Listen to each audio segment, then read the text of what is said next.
Over the last several months, I think we've been in a bit of a personal and spiritual evolution.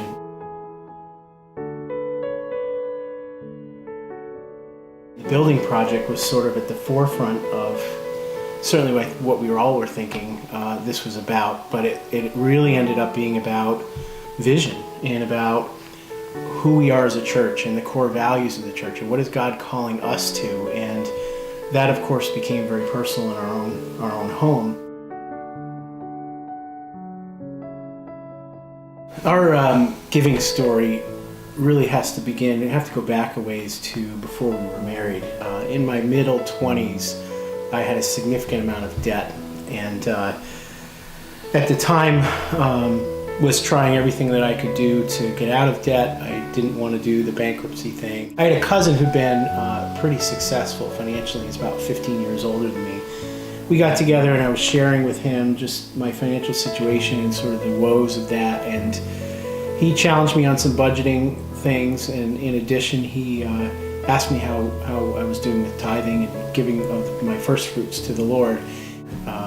And I said, I really can't. Like, I have all these minimum payments and these obligations to, and I'm not making a ton of money. And he said, he said, you can't afford not to give.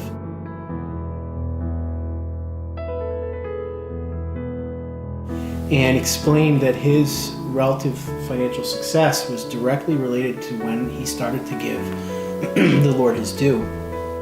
So that really challenged me, and I began tithing.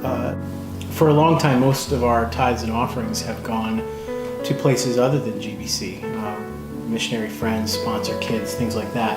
And part of our thinking was that, I work at the chapel and giving a lot of myself there, but really being convicted that that wasn't the right thinking. And in fact, if we're going to ask people to give more to the local church, we needed to lead by example.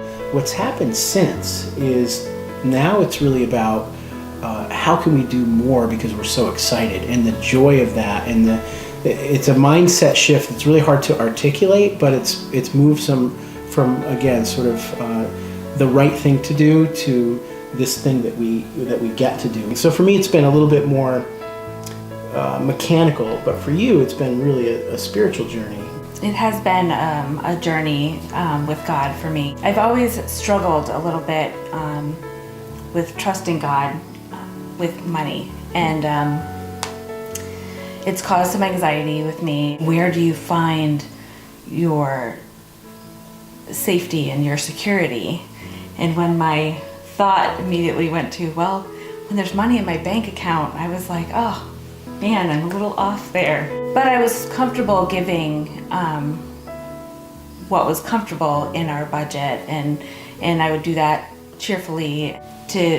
To step out and give more than just the comfortable, to give above and beyond, and really sacrificially, and from the part that I feel like, well, we need that.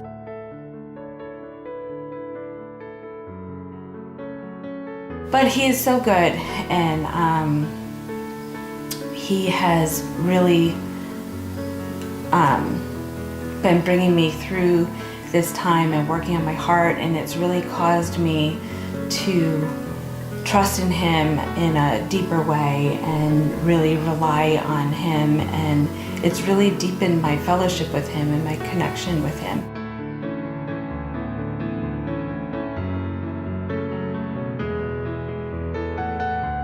We've really involved our kids, and we've sort of had these conversations as a family. We've approached what our commitment to this project is going to be as a family. We've shared with our children sort of this journey that we're sharing with you all today, and we actually took time in our living room sharing the vision with our kids, and making our commitment, filling out our pledge card together and praying over that as a family. I just had no way of anticipating how powerful a journey this would be. My suspicion is that what's happened with us is not unique. I think that if God has led us through this, and it's been more of a discipleship thing than it has been a mechanical giving thing, that probably that's something that others are going through too. And if the whole church can have sort of a mini revelation and in our walks with God in this area about lordship and money and so on and so forth.